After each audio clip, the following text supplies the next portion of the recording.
Hello everyone, this is Kat. Welcome back to My Hero Academia Podfics. Today will be the continuation of Deku and Death. This will be Part 30, Chapter 30, entitled The Good in Me. It was a long and merciless wait for the bell to free him, with each tick of the minute hand gambling with how he'd feel the next. Stomach acid sloshed violently against its prison. He hoped Kiori would rot away into oblivion in one of those. Rot away with the rest of his kind, the rest of those heartless killers that didn't give a shit whether they ruined the lives of those around them. Maybe he'd get lucky. Maybe he'd get to watch him slowly decay into nothingness like he desired. He stopped himself. So suddenly, he practically flattened from the whiplash. He glanced around quickly, but it didn't look like anyone had noticed the trip he'd gone on, not even Gami, who was offloading a few desks away. Thank goodness. How could he have let himself go like that? For a second time.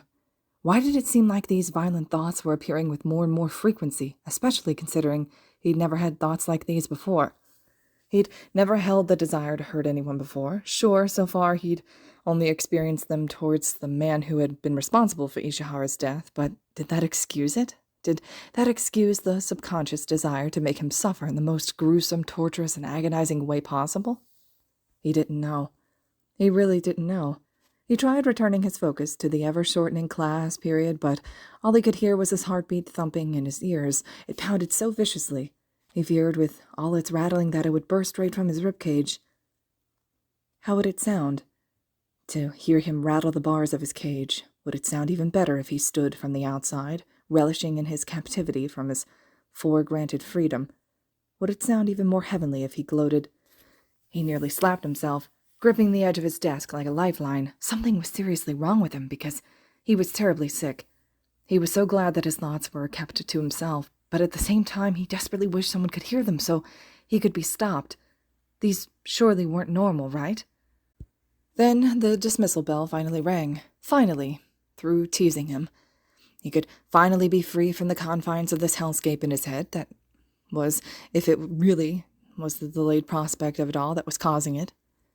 But just as he was about to stand up, he realized how much of a lie he'd been telling himself, because he had to wait for Aizawa to go anywhere, and Aizawa had to wait for everyone else. He wasn't sure he could have stood anyway, but he guessed that it didn't matter now. Gami returned to his side and looked as if he wanted to say something, but Midoriya just shook his head. And he thankfully got the message. Uraraka, however. "Midori, you don't look so good. You need to go see Recovery Girl?" She pushed. "You look even worse than before." "Gee, thanks." "No, I'm okay," he lied through his teeth. They could both tell at this point. "Just need a good night's rest, and I'll be back as well tomorrow." Uraraka clearly wanted to push further, but Ida placed a restrictive hand on her shoulder, and she refrained. She sent him a sad smile that tore at his broken heart, and the two walked away. He watched their retreating forms with guilt, but didn't bother calling out to them. He wasn't going to get better until this finally ended, and this would end today. Aizawa sent him a look much like his friends had been giving him all day, though this was much more stern. It was brief. No one else noticed the gesture as they filed out of the classroom. Then again, no one seemed to notice the fact that he always was the last one who left the class, or the fact that he never made any effort to leave as quickly as the others. So maybe his class wasn't all that observant, but that wasn't exactly a kind thought to think about his fellow heroes in training. Then again, he'd been having quite a few of those today. Maybe he should go get his bag while he had time. Sometimes he would do that, just to throw off suspicion, get it off his back from the more alert kids like Bakugo, but he wasn't sure it did much. But right now, he just couldn't bring himself to move. His legs couldn't bear the weight of everything in his stomach, bile, blame, and all. So he simply sat unmoving, trying to look miserable enough to discourage unwanted company, but sufficient enough to prevent anyone from coming up in concern like Uraraka. Because he was fine. He would be fine. He just needed to get through today. That was all. Problem child. He raised his head from his desk. When had he even lowered it to begin with? And gazed dopily at his teacher, who was looming above him. He didn't bother speaking, his mouth sealed shut, too much effort to open. He hummed, hoping that was enough of an acknowledgement. "Are you sure you're up for this?" At that, Midoriya immediately perked up, holding in his nausea in an effort to look as capable as possible. "I'm fine. I'm ready." He wouldn't lose his chance. Aizawa was more than skeptical, and they were both able to tell how much of a lie that was, but instead of challenging him, he settled into acceptance. All right, let's get going then. He beckoned him to stand, and the boy rose shakily to his feet like some mock version of Frankenstein's beast. Together they left the empty classroom. He hadn't even realized everyone else was already gone, and filed into an empty hallway. The teen hadn't said anything about stopping at his locker, but he didn't have to, as Aizawa stopped at it even before he did. What else should he expect from such an observant underground hero? He was quick. It was an easy in-and-out swapping of his binders for his backpack. Normally he dragged out this part just to burn as much time as possible while looking busy, but they had places to be, and he'd be damned if he just lost his nerve right at the home stretch. Unless you explicitly tell me you don't want to do this, I won't stop you. Midoriya looked up, brows furrowed. Was that him acknowledging the obvious? Because he knew how clear it was that even thinking about this was affecting him in an unsightly way. Still, he flared like a porcupine, ready to defend this singular chance at the cost of anything. No matter what? The silence was tense, but the silence between them was even more so. No matter what. And that was that. He closed the locker door, and they made their way to the building's exit without a sound. The silence was different, however. Aizawa could understand the value of silence, Midoriya could appreciate the art of it, and Gami lived a life of silence. And together they carried a beautiful silence with them, if only to mask the remnants of silence before. It's about time! Boy, do you two like to drag! And then it was over.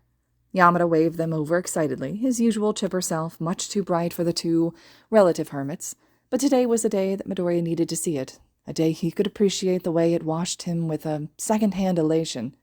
It settled the whirlwind of emotions in his stomach, and his racing heartbeat slowed just to bask in the glow. Aizawa rolled his eyes, and even though the teen couldn't see through his stern expression, he was certain that the teacher enjoyed the other's radiance just as much. Let's go. The underground hero remained stiff, seriously committed to his character. Just like before, he beckoned his company to follow as he began walking away from the school grounds. We've been here long enough already. We? Yamada sputtered, rushing to catch up.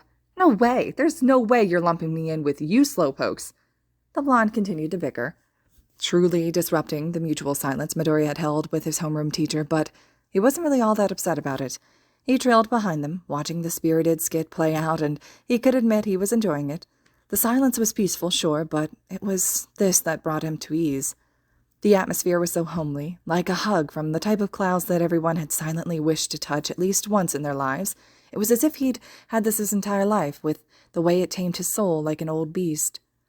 Gami had remained eerily quiet for a good while. Midoriya hoped that he hadn't insulted the ghost with his poor attitude, but his lips remained guiltily shut like the coward he was. He looked back up to the still squabbling duo. Well, it was more the English teacher alone than both of them. It was odd that Yamada was joining them at the station, but he assumed it made enough sense since he already knew what was happening. He just didn't take the peppy hero to be much for interrogation.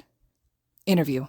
His head corrected, because if he called it an interrogation, he wasn't sure he'd have the nerves to go through with it. They turned, and he didn't even get to think about which way, changing directions instinctively. That was somewhat odd. He had no idea where the station was. Was his reaction time really that good? But as he looked around in slight confusion, he realized he recognized all the buildings in front of him. Then he looked behind his shoulder briefly and realized he recognized all the buildings they'd passed, too. He knew where they were going. They were going home. He didn't want to call Aizawa wrong. We're going home? Both teachers turned to face him, but they didn't stop walking. Yes, we are. The harsh punctuality of it told Midoriya there was no arguing it, and yet his rationale at this point left much to be desired. But wouldn't it be best if we headed straight to the station? He pushed nervously. What if we're late? The teen ignored the bead of sweat that was running down his back in favor of keeping his composure, though it didn't do much. His smile was obviously strained, eyes held open just a little too wide, the fabric of his gloves pinched between his fingers. Yamada shared a quick glance with his partner, before focusing back on Midoriya with a relatively concerned expression. Don't you want to drop off your bag, little listener? That made him subconsciously readjust the weight of his backpack on his shoulder, realizing just how uncomfortable it was. Still, it's really not that heavy, so we don't have to stop just for that. Aizawa narrowed his eyes, and that was more than enough to stop him in his tracks. "You're not going in your school uniform, so we're going home anyway." And that was that. Midoriya said nothing more, and they all returned walking, as they did before. But that relaxed atmosphere had dissipated into a mere vapors of what it once was. Gami, who'd been completely and utterly silent for what arguably could have been described as the entire day, couldn't hold back his worries at the sight of his increasingly pale successor. "Is there anything I can do?" He raised his gaze from his feet, looking at the ghost sadly in the eye, or at least his general face area. There wasn't much his mentor could do, nothing he could think of, unless Gami could somehow cure the churning in his gut, but yet, why did he feel so incredibly guilty to deny him? He didn't even have the heart to verbally shoot him to the ground, so he just shook his head and moved his stare away before he could see the reaction. This would end today. "Are you sure you guys don't want to take anything to eat?" Yamada held out snack bags filled with a variety of junk food that he'd scavenged from their pantry. "How long are you going to be at the station? It'll be a while before you get to eat dinner and—" "Zashi, please." Aizawa held his hand up without any harshness in his voice, then returned back to slipping on his jacket. "We'll be fine." The blonde looked torn, but he did give up on pushing. He set the snacks down on the counter, watching the other two prepare to leave. They all stopped at home like they planned, but it really wasn't for long. Midori hadn't bothered to change into anything other than his typical loungewear, and Aizawa didn't fare all too formally either. He didn't bother to challenge them. Aizawa worked with Tsukuchi way more often than he did, so he would know what was appropriate and what wasn't. But Yamada was worried about how uptight the teen was, and how quick they both were wanting to leave. He understood the stress. It was a minor taking part in an interrogation of a terrorist. That wasn't typical for any hero in training, or even a rookie hero, much less for their first interrogation experience, but what he didn't understand was why Aizawa had suggested for the boy to take part in this, or why Tsukuchi agreed with so little hesitance. And another scenario, maybe with some other heroes or detectives, maybe he would have fought the decision. But this was Aizawa and Tsukuchi. He'd known the two of them for years, and he trusted them. He trusted them with his life. So if this was what they thought was for the best, he'd trust them and quell his instincts to interject. That's how he ended up waving both Aizawa and Midoriya goodbye from the front door, watching them make it down the streets before going down inside, shutting himself in and his worries from view. The two had chosen to walk to the station. It was quite a ways away, but it sat near the heart of the city, and wasting time crawling through traffic and finding parking seemed not to be an option on either of their schedules. Midoriya certainly didn't want to get there any later than he'd have to, plus, without the weight of his backpack, walking really wasn't that much of a chore now. Between them, the silence had made its return, but it was easy to tell that the tension hadn't exactly left either. Midoriya. His attention was captured instantly. Gami, who'd been trailing behind ever so slightly, moved up just a little bit closer. "You remember the constraints behind this meeting, correct?" The teen appeared caught off guard, and hesitated before remembering to nod. Aizawa didn't like that. The underground hero narrowed his eyes. "Tsukuchi is struggling to pull an entirely true statement from Kiori Ryōyami. I suggested that since you were one of the students he directly attacked at the USJ, seeing that you might awaken a guilty conscience, and he might be more likely to talk truthfully." Midoriya nodded hastily this time, but his teacher was still not convinced. "Those were the terms behind this agreement," he reiterated. "You're in there to get him to talk about the USJ and the League. A strictly professional understanding." "So I won't get to talk to him?" No, this couldn't be happening. He didn't care about what happened at the USJ. He already knew. The bastard decided to rear his ugly head, and Midoriya nearly killed him for it. What he cared about was completely personal to him, the exact opposite of what Tsukuchi agreed to. Aizawa looked over to the side, away from the current distress. "No one else is going to be in there with you, or else it'd ruin the entire effect. Tsukuchi and I are going to be watching from the other room, though it's through a one-way glass. We'll be there, but you're in that room alone." The hero stopped suddenly, causing the teen to skid himself. They'd reached a curb, and the two waited for the light to change so they could safely cross. Midoriya bounced a foot off the ground nervously. Why was this light taking so ungodly long to change? "What you choose to talk about in the room is of your decision." He returned eye contact with the boy beside him, some semblance of softness in his gaze. Maybe softness wasn't accurate enough. Maybe it was more of a glint of understanding. "Just remember the terms that secured this to begin with. All I can do is ask Tsukuchi not to stop the interrogation. Only you can convince him." And just as he finished, like the universe itself had been listening, and the traffic light switched to red, allowing them to cross, they continued on silently, with Aizawa's words bouncing around in his head like a runaway train. He shared a glance with his mentor, looking for confirmation. Had he really just said that? Was that permission to disobey, a grant of freedom? He'd have to tread lightly from this point forward, literally, as they came up upon the doorstep of the police station. The building was intimidating, like a stone golem staring down at the minuscule form about to swallow him whole. His heart had fluttered anxiously in his chest, and he felt like a child once again. Once the fear had reached over his head, however, he shook it off angrily and hardened his heart. He wasn't a child anymore. He was stronger now. He didn't have to just stay quiet and let himself be hurt anymore. He could fight back now. There was nothing to be scared of. He and Aizawa walked up the steps, and his teacher reached out to get the door. He held it open for him, and gestured to go inside. Midoriya sucked in a breath and his feelings and proceeded. The lobby was quite calm compared to what the teen was expecting. He'd never seen a police station before, but all the hero cartoons always made it out to be this bustling cacophony of officers going in and out with fill-ins and paperwork. But this was relatively static, with empty waiting chairs and a sole officer at the front desk guarding whatever secrets they were keeping on the community desktop. The underground hero had moved to enter the set of back doors that led further into the station, where most of the holding cells and interrogation rooms were, with Midoriya scampering behind him timidly, despite all his efforts not to, when the lonely officer had decided that was his time to interject. "Hey!" he called, and Aizawa only stopped out of sheer minimum of politeness. "Only authorized officials are allowed back there. Civilians have to wait to be picked up." Aizawa looked down at his garb, remembering he was wearing only simple lounge clothes, though even with his hero outfit, he probably wouldn't have been recognized anyway. Besides, he usually didn't come in through the front. Typically, he slipped in with Tsukuji through the back. Late working nights and an all-access keycard tended to do that, and he'd be surprised if any of the officers knew him at all, other than Sansa, of course. "We're meeting Tsukuji in there," he explained, gesturing his thumb towards the door. "He's expecting us." The officer eyed him and Midoriya very suspiciously, and the boy did his best to clear out of his own projected hesitance. Clearly not convinced by a timid high schooler and some homeless man, however, he narrowed his eyes. "Let me look you up in the system here, then." He warily took his eyes from them to his desktop computer and began clacking away, all while keeping the two on his peripherals.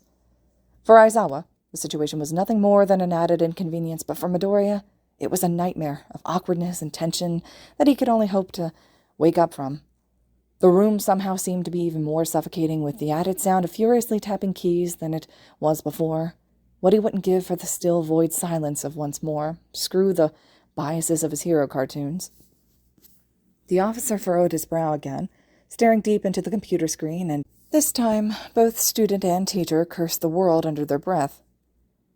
"Tsukuji-san has no civilian meeting scheduled for today. In fact, he's in interrogation right now." Aizawa was getting exasperated. "Yes, I know. That's what we're meeting him for." So maybe that wasn't the best word choice, but the hero was starting to get annoyed, having to spell it out for what was supposed to be a competent human being, and maybe it came out a little too blunt for his intended meaning, and maybe the officer was just being a bit too judgmental, and a bit too literal, and maybe this all could have been avoided if everyone was just a bit more patient. "He's interrogating you." The officer stood up hastily, readying his desk weapon very obviously. "Then you better sit down and stay quiet until he comes. Don't make any dumb decisions you'll regret." Instead, they were here. Aizawa was careful to not make any sudden movements, very aware of the officer's trigger-happy state, but still managed to inch himself in front of Midoriya and closer to the desk. The only thing keeping him civil was the state of the situation. "Look, I think there's been a misunderstanding." "I said sit down!" The ear could be cut with a knife and served on a whole platter. It was that thick. Aizawa refused to back down, and he couldn't understand the reason. The underground hero didn't care about his pride this much, but Midoriya couldn't think of any reason that would explain away the behavior before him. The man stood in front of him like a titanium wall that refused to be moved. Gami had flown behind the officer, in the meantime, and waited tensely close to his weapon, ready to attempt to pluck it from his hands if he tried to use it. He should have felt safe like this, but his heart was beating too erratically to even breathe straight. "Hey, Hirohito, have you seen—" Tsukuji opened the back doors, only to stumble into exactly who he was looking for. "Ah, Aizawa, Midoriya, I've been waiting for you." It was only after he finished did he truly process the situation, losing the small smile on his face for a look of confusion. His eyes zipped between the two groups, his demeanor immediately switching from casual to analytical. "Is there a problem?" he questioned, raising an eyebrow. Aizawa finally felt comfortable enough to take his eyes off the new officer. He was newly introduced as Hirohito, to face Tsukuuchi with a practically dead expression. "You didn't schedule our visit, Tsukuuchi." One of his eyes twitched right after, totally inadvertent, but fitting nonetheless. "Oh, whoops," the detective chuckled dryly. "I didn't bother entering it into the station's official database since we finalized everything on such short notice. I hope that minor issue didn't cause too much trouble." He focused on the fellow officer to his side, who sputtered back to his senses, putting his weapon back to the far reaches of his desk. Of course. No trouble at all, Detective." Tsukuuchi gave off another small smile, one he probably didn't even realize he had. One that seemed to put the whole room at ease. One ill-fitting for a man of his position, considering all the bad news he constantly had to deal with, and yet so perfect at the same time. "Well then, Aizawa Midoriya, follow me back." He gestured for the two to come with him. "And Hirohito, keep up the good work." Well, they'd managed to make it through the back doors relatively on time, so no harm done, right? At least that's what Midoriya kept telling himself, and repeating in his head on a loop to keep his composed facade. Still, being behind both adults left him some wiggle room within his smile, and it cracked just a bit, or his step faltered. He was fine. He had to be fine, just for now, just for today. Because this would end today. "So," Tsukuuchi looked over his shoulder at the two trailing him. "I know what you're thinking about our newest recruit." The detective turned back away, chin up with pride. "He's the best to come from the academy in a while." "He needs to go back to the academy." Tsukuuchi blinked, turned around in confusion, and upon seeing the gravity in Aizawa's expression, awkwardly looked back forward. "Well, on a different note, I'm really grateful for you two coming out to help us with this. I'm just ready to pull a true statement from him so that I can finally finish up some of this paperwork." Aizawa nodded. "It's fine. It's a good experience for Midoriya anyways." "About that," he faltered. "I'm still not really sure if it's a good idea to have Midoriya alone in there." The teen snapped to attention, and had to physically restrain himself from staring right at the detective, whose head was turned around and easily held him in his line of sight. His fingers clenched into a fist, fingernails pressing through even the rough material of his hero-quality gloves. He moved his hand further behind his body, just to keep them out of reach of Tsukuuchi's line of sight, too. "If one of us goes in with him, we'll lose the influence we're going for," Aizawa reminded. "We'll just be outside the room. The minute you want to stop the interrogation, it's over." "I know. I'm just worried." "Suka, it'll be fine. Nothing's going to go wrong on my watch, and nothing will certainly go wrong on yours." The detective seemed stilled by that, and sighed, turning his attention back to where he was going, the atmosphere returning to silence once more. Midoriya was able to let out a breath of relief, a quiet one at that, and felt his muscles relax back to normal. That was a close call, way too close for comfort, but thankfully Aizawa managed to steer the conversation away from the cliff it was heading towards. Aizawa was really adamant on making sure he was alone with Kiori. Strangely adamant about the whole situation, and the resulting paranoia of why brought him back to feeling just as tense as before. "All right." Tsukuuchi paused, and Midoriya curiously peered out from behind both adults. His eyes landed on the grand and intimidating structure of what would be, to all else, just a pretty standard door, and he had to take a step back, feeling like a small animal of prey. He looked away, trying to stop this feeling of fear from taking over him.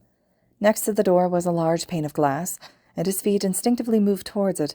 He almost didn't want to look through the one-way window, but he couldn't stop himself. "We're here." And sure enough, he was there. "Midoriya." He turned around at his name to find Tsukuuchi behind him with a sheet of paper extended from his hand. He took it carefully and skimmed it over. "That's a list of the questions I've not been able to receive completely truthful answers for," he explained. "If you can get him to at least answer a couple of those, I'll be satisfied." Aizawa scooted over to join Tsukuuchi by the one-way window, far out of sight from the door. The teen stood there, confused and lost for just a moment before turning to the door himself. This was it. There was no going back even if he wanted to. The cold metal of the doorknob kept him frozen in place, and yet there was some alluring fire he just could barely taste beyond it. There was no going back, only forward. No more running away, no more hiding. It was time to face him head-on, the way it should have been from the start. This was it. He pulled his eyes from the door and toward his ghostly companion instead, who waited patiently by his side, and his supportive expression only pained him because of what he knew he had to do. "Gami, I need you to wait out here." And the ghost didn't argue, nodding and finding a comfortable spot in between Aizawa and Tsukuji by the window. He didn't argue because he understood just as well as Midoriya did. He wasn't offended because he understood. The teen exhaled deeply and returned to face the door. He clenched the paper of questions in his hand with just enough restraint not to crush it. He could feel the sweat pooling underneath his gloves. He gripped the doorknob tightly. The feeling dissipated. This was it. He turned his wrist, the door clicked open. The feeling resurfaced. This would end today. There was a bang as the door closed behind him. It still rang piercingly loud despite how gently he tried to click the knob back into place. Maybe he hadn't really succeeded at that. It was difficult to succeed at anything if he didn't look right at it in the first place. Instead, he kept his eyes locked on the person cuffed to the table in the center of the otherwise barren room. A burly man sat and stared back at him. He reflected the stone coldness in his stature. Dull gray eyes burned vivaciously right through him.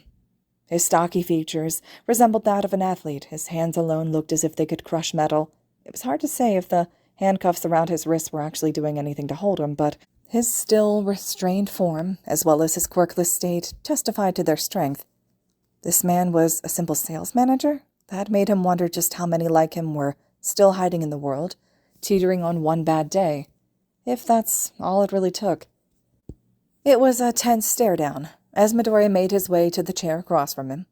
And while he knew there was nothing that could happen to him, he knew what the man had done, what he could do. He sat down cautiously, keeping his chair a good distance away from the table. Why was this so difficult? He wasn't alone. He knew there were people watching from just beyond the wall, but that just couldn't settle in his head. He took a deep breath, forcing his rusty jaw open. I'm Midoriya Izuku." The man's eyes zoned in on him, and then lowering almost in shame. Then this gravelly voice erupted from his chapped lips like the low rumble of the earth waking from a still. "I know who you are." Midoriya flinched back, catching the tremble up his spine. The paper started to crumble in his grip, and at this point the corresponding emotion was lost. His fists wanted to crush so many other things, but instead they squeezed the air from his lungs, allowing him to take a breath. Just breathe. Just breathe. In and out. It wasn't that hard. Why was it so hard? He broke eye contact, staring into his lap and inadvertently the sheet of questions he was given. That's right. He'd been given more than just this sheet. He'd been given a responsibility. He couldn't have Tsukuji doubt him now, even when he was clearly doubting himself. He couldn't have Aizawa regret this decision to advocate for him, even when there was this tiny piece of him that already did. He scanned the paper briefly. Among the questions were the detective's scattered notes, scribbled along the margins in any free space available. Minor record, hard-working citizen, no violent tendencies, and then circled in the middle. Why? He sucked in a breath. Just breathe. Your record is relatively clear, with only minor incidents. It took more courage than the world had to offer to look this man in the eye. So why? What made you suddenly join a domestic terrorist attack? The man, no. Kiori, sighed, apparently disappointed to hear the question for what probably had to be the millionth time. He shrugged his shoulders, half-heartedly, and his eyes screamed his dismissiveness. What does it matter? I did, didn't I? He didn't need Tsukuji's quirk to know that wasn't exactly a truthful answer, not one that he wanted. The paper crunched some more. Tsukuji's notes started to get a bit more distorted. Why was his heart racing out of anger? Or fear? Just breathe. But why? Why were you willing to associate yourself with a group like the League, a group that represents everything wrong with the quirk society? He stopped his shaking before it became too apparent, and it took all the self-control in his body not to start back up as Kiori huffed, leaning his eyes to the side as if they simply weighed too much for him to keep up anymore. Look, kid. Even his voice reeked of indifference, so strong it suffocated any other feeling that could possibly exist in the same airspace. I know I screwed up. I don't need you to tell me more than I have to hear it. It was a bad decision, but I can't take it back now, can I? Midoriya was growing frustrated. He could understand why Tsukuji was having so much difficulty pulling a statement from him that was both true and clear. Kiori seemed intent on avoiding the question as much as he could, as far as that'd take him, but why? That truly was the question of the day, it would seem. He glanced back down at the paper in his lap, only because he realized that he was crushing it again. The notes were further skewed, twisting in all sorts of angles that made them nearly impossible to read. He squinted harshly, trying to desperately make out a reasonable and logical direction to continue in. Compensation? Compensation, yeah, that's right. What better to appeal to the human brain than desire? He flattened the paper as best as he could, and despite the persisting wrinkles, his efforts yielded more fruit, however low-hanging it was. There were some more visible words that circled around Tsukuchi's compensation theory. Money, fame, power. Midoriya got the idea. Did the League personally offer you something to join them?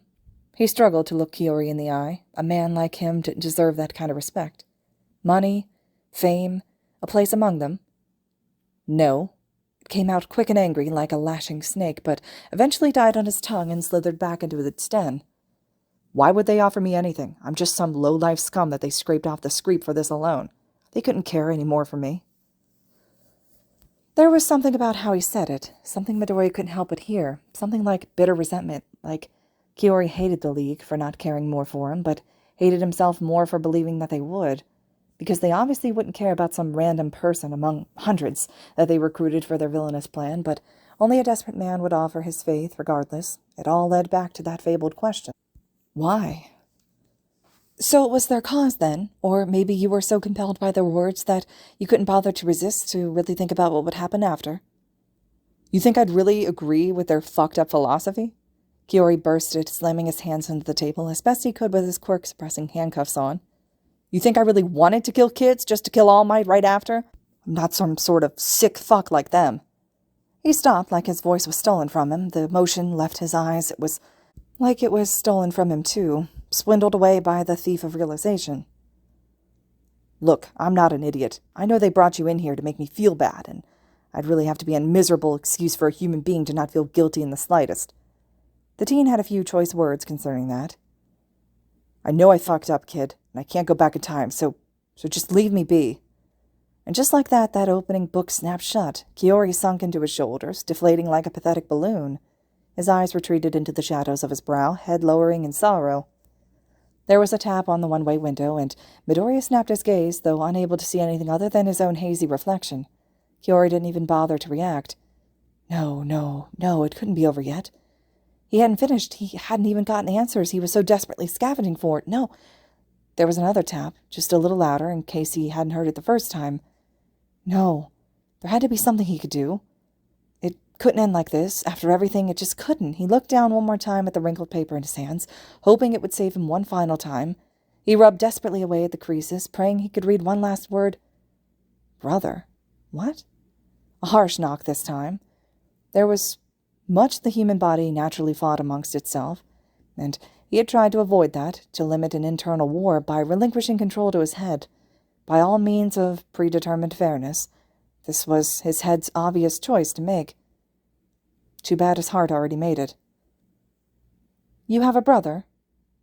Kiori stiffened. It did not go unnoticed. Yeah, doesn't matter. You gonna leave yet? But it was too late to mask anything. Midoriya had hit a nerve, and now it was time to reel in his catch. What would he have to say about all this? About your actions? The teen watched the other hiss, knuckles growing white as he pressed his fat fingers into the table. My brother's got nothing to do with this. Another sound came from beyond the one-way window, but instead of a harsh, commanding knock, it echoed as two quick taps. Nothing like before when Tsukuchi was surely trying to get him to leave. Maybe a message? If that was the case, then there was only one possibility, coming from the human lie detector himself. He dug deep and struck gold. Really? By the way you look, I'd say he has a lot to do with this. Kiori had bared his teeth. Shut up. He was intimidating. Such a beastly stature, hunched over so defensively. His indifferent nature had been growing exponentially aggressive. But Midoriya was angry too, a different kind of anger. A slow-burning anger, of wrath, not easily woken, and despite however this man had outclassed him in weight, strength, and aggression, Midoriya knew he was much more dangerous. Far more dangerous. So what is it? Was it your brother who wanted to join and you just followed him like a lost puppy? He's in jail. Shouldn't your stupid paper say that? Probably, but the boy was long done with reading that paper, and no comment on the lost puppy part. Interesting. So this was for your brother, wasn't it? What could be so important that you'd let yourself fall so low, and again, no less? Kiori's face scrunched. Again? What are you... Are you really so attached to your brother that you'd commit domestic terrorism for him? Are you really that spineless? Didn't you learn the first time that your actions have consequences? That one was a little sour, but he ignored the pucker in his lips and the tug from his heart to the window. First time? Look, I think you're mistaken. Killing a man wasn't enough. You just had to come back and try again? Killing a... Oh. Kiori's face was suddenly drained of all the color, leaving solely his shell to crack at the realization. Oh God, we really messed up, didn't we? He collapsed into his hands. Hiding his face from view, the room remained silent, other than the repetitive muttering of cries to God coming from a broken man. Speak, you insolent fool, he's been listening. I'm so sorry, Kiori admitted from the guilt that he was trying to run from. I know that this means nothing, but I'm apologizing for both of us. Midoriya narrowed his eyes. Both of us? But he was already off on another rambling tangent. I don't know how it was supposed to end, but it surely wasn't supposed to end like this. God, what have I done? What have we done? Those thoughts from earlier were starting to resurface in their ugly violence. He did his best to push them back down where they belonged, even for someone like Kiori. I don't understand. My brother, The man paused, choking on his words. My brother's name is Kiori Ryōdai. The room was silent. A pin could have been heard, but the thick cushion of tension probably would catch it long before it hit the ground. Dryness coated his throat for a reason he didn't understand. What? Ryōdai, he's my twin brother. I think you're confusing us. I don't blame you. The man before him was a hurricane of emotions, now in a state of timidness as some sort of realization hit him. We're genetically identical. It's almost impossible to tell us apart. Same quirk and everything. That same realization started to hit Midoriya as well. Ryōdai was never a bad kid, just different. Kiori tried to explain, fumbling on his tongue. He was my best friend since we were young, but he was reckless, and he had a knack for trouble. Everyone else I knew tried to get me to see that, and I did. I knew. But I couldn't abandon him, not when everyone else already had. I cared about him too much to do that. Now he understood why it hurt to swallow. Regardless, he remained silent. My parents despised him, and to be fair, Ryōdai didn't do much to try to win their favor in the first place. His knack for trouble turning into petty crime. His eyes shifted shamefully like he'd been the parent all along. The first time he robbed someone, it was our next-door neighbor. And unfortunately, that was more than enough for my father to kick him out onto the streets at 16. The teen clenched his fist into his lap. He shouldn't feel sorry, not in a million years, and that's why it hurts so fucking much to both feel sorry and know that he did. Ryōdai just didn't know how to live a life outside of crime. I tried to teach him, to help him out, but it just never worked out. Kiori paused, the stoic aura of his build melting into the sadness of a lost child. Don't get me wrong. We had a healthy relationship. He came to visit often, and it was never for money or favors. He was in and out of jail a lot, but the bail was never high, so I usually covered it. And he always found a way to pay me back, even if I wasn't confident of where the money came from. And then all the emotions disappeared, replaced by darkness that shielded the windows of his soul from view. And then it finally happened. Then the darkness disappeared, leaving only the darkness of his words. I saw it on the news, and I remember hoping so desperately that it was just all a bad dream. Ryōdai would never, he wasn't the perfect example, but he'd never intentionally hurt anyone. He was hot-headed and explosive for sure, but in all the years I'd known him, it just didn't seem like something he'd do at all. Midoriya bit his cheek until it bled. So it wasn't... You didn't... Kiori shook his head. I wrote to him almost every day, but I never got any replies. I figured none of my letters would even reach him, but that didn't stop me from trying, hoping that maybe I'd get lucky and one would get through and he'd be able to tell me just what happened that day. The boy thought he knew, but now he wasn't so sure. I would have bailed him out again, but I couldn't afford a bail that high. I know he killed a person, but it was an accident. It had to be," he cried, clutching the end of the table in a death grip.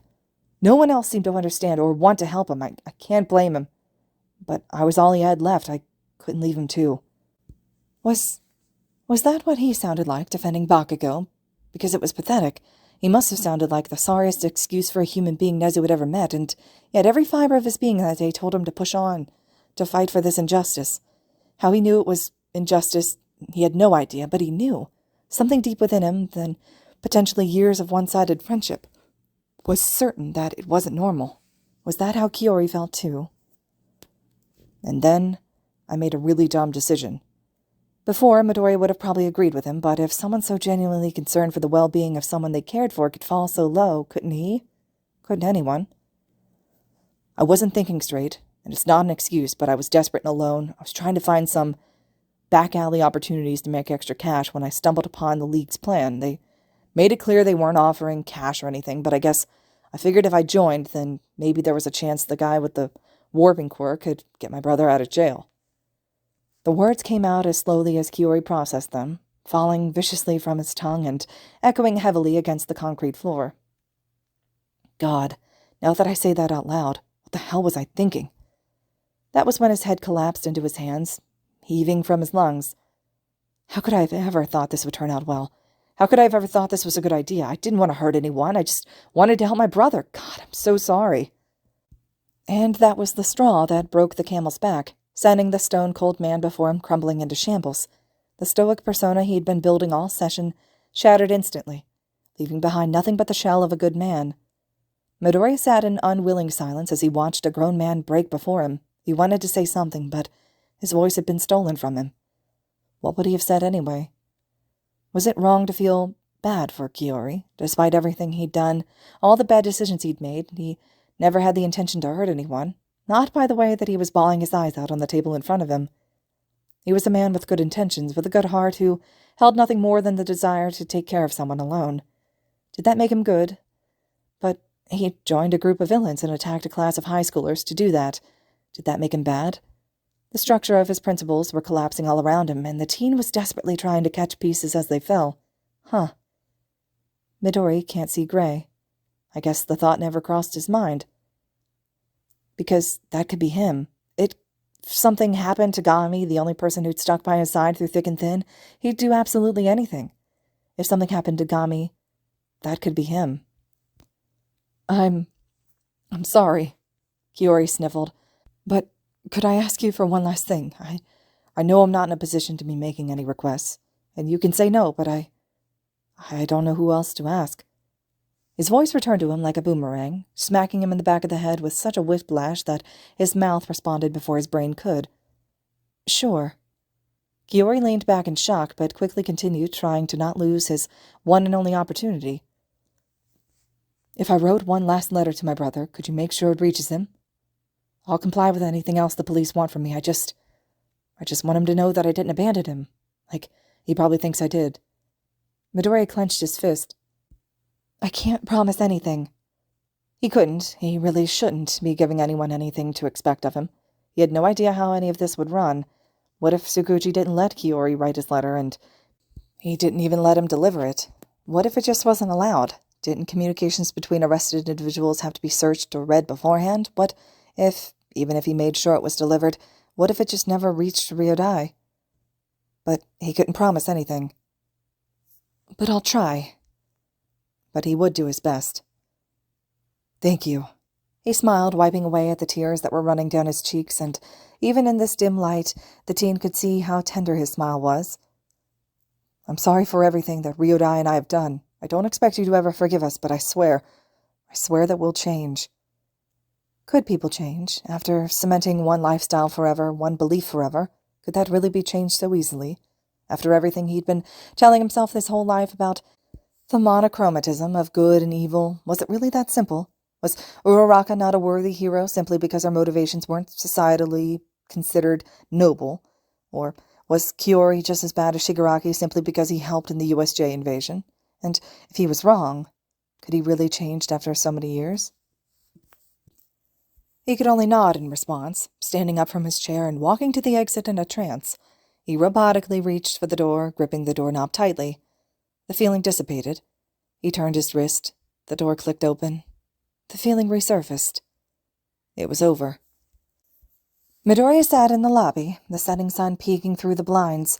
His hunched figure shadowed him from its glare, and it instead blinded Hirohito, who was sitting at the front desk. A fitting punishment in Midoriya's book, but he really wasn't in the mood to feel victorious. His heart weighed heavy in his chest, leaving him with only the energy to wallow. He wasn't alone, but it sure felt like it. Gami sat beside him. Well, he wasn't exactly touching the chair, merely floating atop it, but it counted in spirit. The ghost remained eerily quiet, to the point where the teen wasn't sure he liked it anymore. It wasn't about if he wanted Gami to speak, but if he was ready to listen. And he wasn't, but the longer the silence ate away at him, the more he figured he should just settle while he could.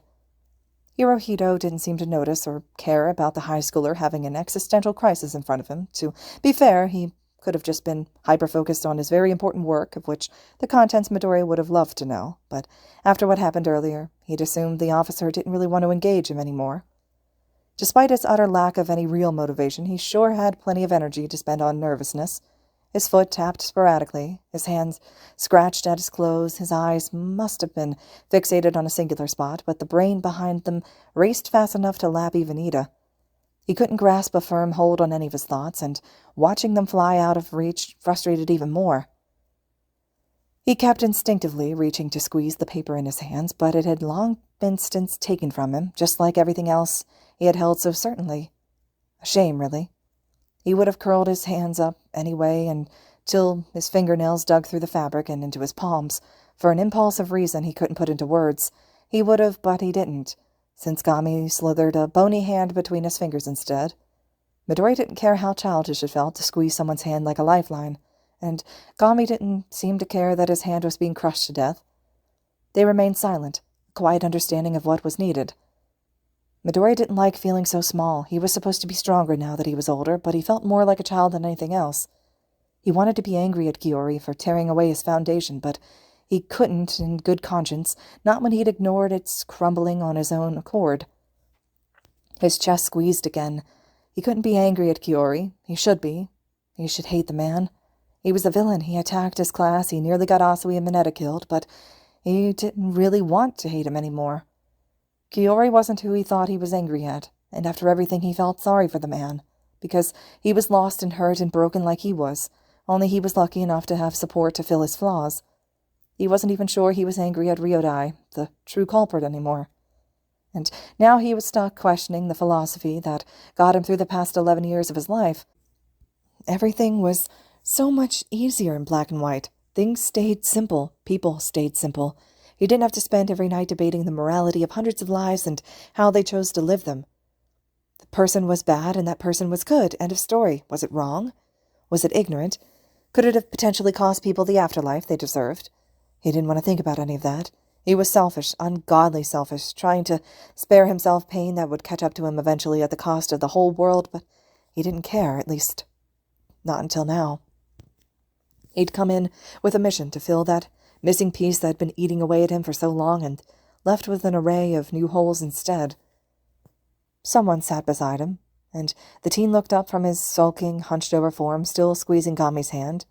Aizawa had placed himself in the seat next over, slightly slouched, with his hands between his knees, but he didn't choose to say anything, not at first. Instead, glaring down a nosy Hirohito, who'd only turned his attention from the monitor when the underground hero returned from the back doors. It didn't even take a second of locked eye contact before the officer returned to his work. "I talked to Tsukuuchi," he spoke in an effortless whisper. "They should be done any minute now." "Thank you." "I didn't convince him," he admitted. "You did that yourself." Midoriya would never believe that, no matter who admitted it. He'd broken so many rules for sure. It was a miracle that the detective didn't pull him out by force. He felt ashamed. He couldn't stop himself in the moment, and yet, after the fact, he was not even sure that he would have wanted to. Was what he got even worth it? Was his shattered morality worth all the things he shattered to get it? He would never know for sure, but he'd have to live with it now regardless. "You've been a big help, you know, regardless of what you might be thinking." How was it that Aizawa could always read his mind down to the detail? It was terrifying, but now he couldn't help but feel grateful that he didn't have to say it himself. He'll make sure that letter goes through. He hoped so. His lungs hitched along with his hopes. Why did you let me... you should have known, so why did you let me go through with it anyway? It slipped out in a breath he didn't bother catching. Aizawa sighed and tapped his knee a couple of times before letting out a heavy breath himself. People often mistake time as the cure to all wounds. In fact, it's usually the opposite. Without anything else, it's really easy to dwell on that moment over and over in your head, until you're tearing your hair out and trying to think of what you could have done better. People with just time never heal. Midoriya glanced over to him suspiciously. You talk like you know from experience. The hero looked down to his lap. Closure is what heals wounds. For some people, it doesn't take a lot. For others, it takes a little more. But it's not healthy to force yourself to let things go if you're not ready. That hurts you just as much as holding on to it. The teen glanced at his hands, still wrapped around his mentor's. He thought back to that fateful night, where those the same hands that held his flicker of a friend. He thought back to crying out on his knees, cursing every fiber of its being for taking the little support he had for granted. He told him that he made it, or at least he thought he did. He never was able to say it to his face. He'd never really know for sure. Maybe he'd been holding on to that uncertainty longer than he'd thought. Maybe he'd been holding on to more guilt than he first realized. How do you know when to let it go? Aizawa looked up at him for the first time since he arrived, with such a level of humanity in his eyes that Midoriya was taken aback. When you're thinking about what you could have done better then, instead of what you can do better now. He shook, tremors chasing down his nerves. Those back doors slammed open, and Midoriya's heart lurched out of his throat. Necks and eyes snapped to the sound, everyone startled out of their own skins. Sorry, Tsukuchi laughed awkwardly as the doors swung shut behind him. Guess I was a little too eager to get this to you. At that he waved the unsealed envelope in his hand, the front flap dancing tauntingly in the artificial breeze. The teen would have stood up to meet him, but his legs wobbled like jello. Thankfully the detective came to him and gently pressed the letter into his hands. Wait, he stuttered through his thoughts. But I thought you were going to deliver it. Don't worry, I plan to keep the promise I made. That, he pointed at the envelope, is just a copy. I've edited the real letter already, and since I didn't have to take anything out, it should be on its way in a couple of days. Oh, well, that was good news. He examined the blank envelope carefully, keeping the flap closed. He hadn't really been waiting for anything in particular, other than Aizawa maybe. He was simply waiting for that feeling to pass. He wasn't expecting Tsukuchi to give him anything, to say anything, to even come out here in the first place. But why did... I really appreciate your help. You've done a lot for me. You got Kiori to answer all my major questions, and now that he's cooperative, I shouldn't have any issues finishing up my paperwork. Tsukuchi smiled softly, but the genuinity in his aura had already told him all he needed to know. This was the least I could do in return. I figured you'd want to read it. Did he? More importantly, did he deserve to? I can't. I'll admit, I was very hesitant to let you in there, especially alone, but you handled yourself remarkably, even when you went off script. He then turned to both Midoriya and Aizawa, casting a light-hearted yet disappointed look. Just next time, please let me know beforehand. The underground hero barely bothered to give him a glance, but out of the corner of his eye he could see a smirk growing. Next time, Suka. The detective laughed and then gave a reassuring smile to show that he was serious. Yes, next time. Midoriya didn't bother to say anything, having a strong feeling that he'd be interrupted again. He had an even worse feeling that it was being done on purpose. Aizawa stood up from his chair, stretching out his back with a nice crack. You need anything else from us? Nope, you're free to go when you're ready, and... He deliberately turned to Midoriya. Thank you again for your help. The teen nodded out of politeness, but his throat was much too dry to say anything. The only thing he could do was grip clammily at the envelope in his hands. Tsukuchi smiled once more before offering a dispersing wave and retreating into those back doors. Suddenly it became just a little bit easier to breathe. So, Aizawa made no sudden move, simply lulling his head to the side. What do you want to do? Midoriya hated these. He had no idea what he wanted to do. He was sick to his stomach and had no idea what he wanted, and it would be so much easier to just sit there for eternity or have someone else choose it for him. His heart hammered, and his mind felt so far away from him. What he wouldn't do to just be alone, to last out his disassociative void, far from the minute pressures of company that intended to yank him from it much too soon. He locked such pathetically wet eyes with the hero beside him, silently pleading him to not do this, to make him choose. Please, please just do it for him, just so he didn't have to. He sighed. Well, no one could say he didn't try. Let's go home, then. I bet Zashi is worried sick over us. Midoriya nodded and somehow found the strength to pull himself up.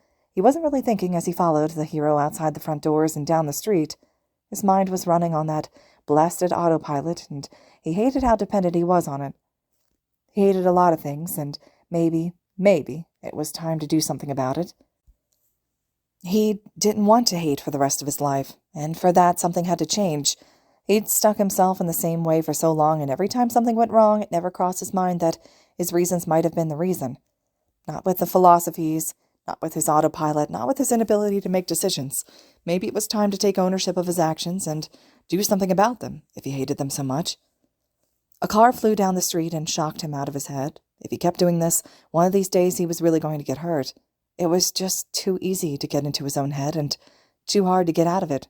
He hated that. Yeah, he wasn't even going to finish that thought. Aizawa strolled ahead of him.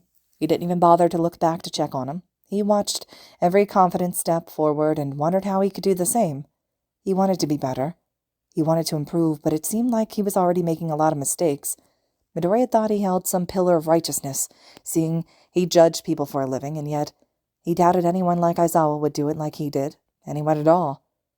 He boxed people in by certain motives, and it took him 11 years to figure out that there might be more to life than just that. Some future hero he was. The letter in his hand flapped in the tailwind of the next car, and he was reminded it was there. He didn't want to read it. After he let his anger consume him so pathetically, regardless of the fact that Kiori still participated in the USJ, he felt ashamed at having let himself fester for so long, on such black-and-white principles. That wasn't the kind of treatment Ishihara extended towards him, or they never would have interacted beyond him saving the man's life. He was more than just a couple of his parts. Everyone was. He defended everything Ishihara stood for, and by trying to honor his life, by hating the man responsible for his death, he'd merely soiled it. So yeah, after everything, he really didn't deserve to read that letter. He'd been hunting for some skewed justice this whole time, and he just figured out it wasn't that way.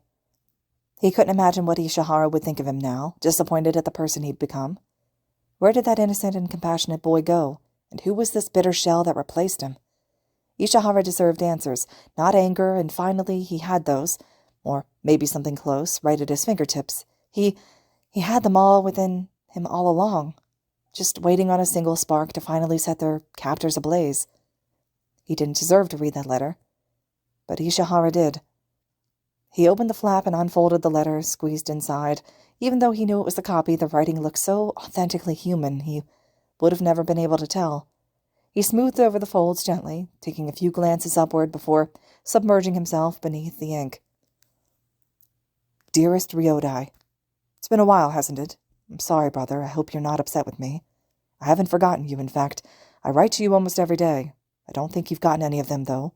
Unless you're purposely ignoring me. Regardless, I really hope you read this one. I can't remember how many I've already written, 50? 60, I don't know. It was getting to me, so I stopped counting.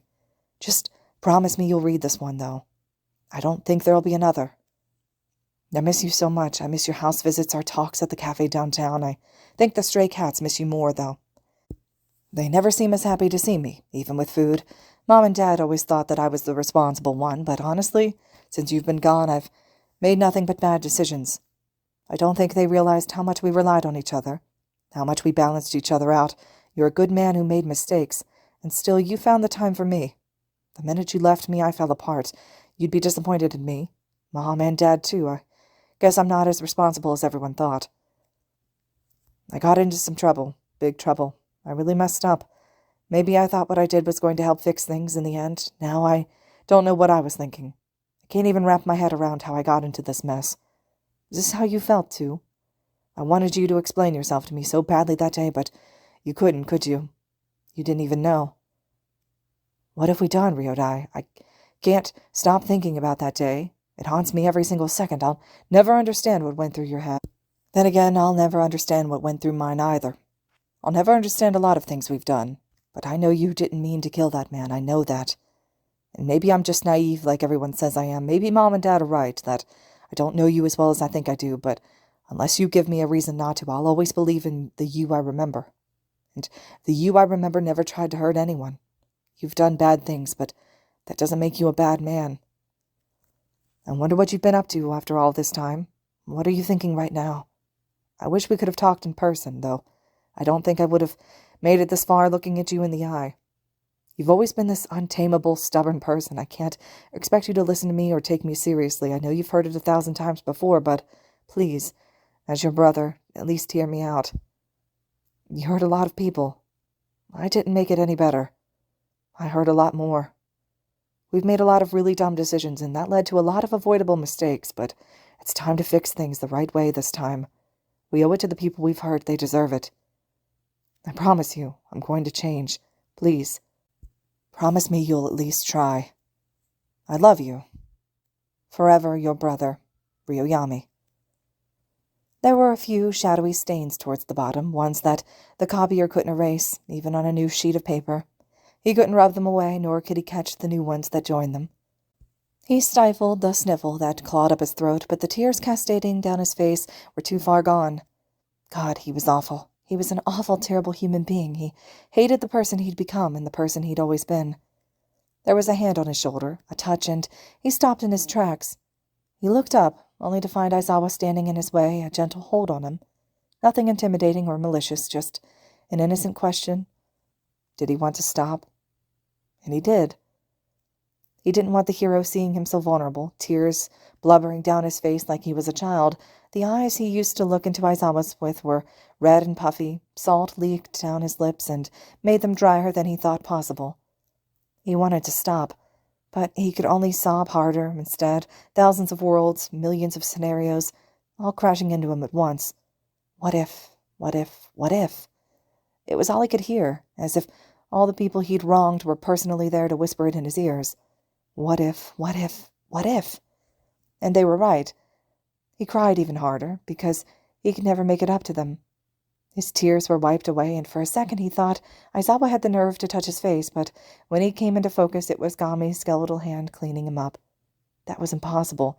The ghost's touch was deathly cold, and yet what he felt now as bony fingers brushed away his sorrows was comfortingly warm.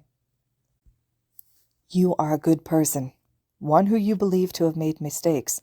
Gami's voice sounded so hoarse and brittle, maybe it was because he hadn't heard the man speak for nearly the entire afternoon, and still his voice brought nothing but a drunk sense of ease. But mistakes do not taint your humanity. They merely make you human. He gripped the letter tightly in his hands now, the edge splattered with salt water. He'd made mistakes, a lot of them too, and the people he'd affected, he could never make it up to them. He couldn't change where he placed them. He couldn't take their souls back and try again. What he did was cemented into stone, and that made him just as bad as everyone else he declared evil by his own mind. He hurt a lot of people, most of them he didn't even know, and the one person he did, well, he hurt him too. But it was time to fix things, the right way this time. He owed it to everyone because he made mistakes and they deserved it.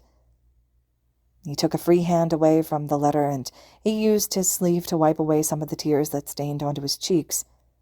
He was going to change. He promised. All right, everyone, this concludes Chapter 30 of Deku and Death. Chapter 31 will be next. I hope you guys are still enjoying this one, and as always, thank you all so much for listening.